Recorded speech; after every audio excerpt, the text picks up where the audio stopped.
সোমনি বাজারে হালকা একটু বৃষ্টি হওয়াতে দেখেন কি পরিস্থিতি সৃষ্টি হয়েছে, কি একটা বিড়ম্বনা। যেমন পাবলিক, তেমন অটো, গাড়ি, সিএনজি সবকিছু মিলে একটা হজবল অবস্থা।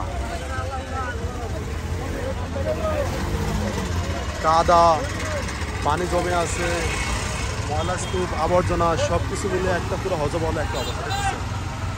আমরা বর্তমানে অবস্থান করছি চৌমনি রেলগেট সংলগ্ন, আমরা মুর্শিদ আলম শপিং কমপ্লেক্সের সামনে আছি। আমরা দেখতেছেন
কিছুক্ষণ আগে হালকা বৃষ্টি হয়েছে চৌমনিতে, এই অবস্থা বৃষ্টি হওয়াতে দেখেন।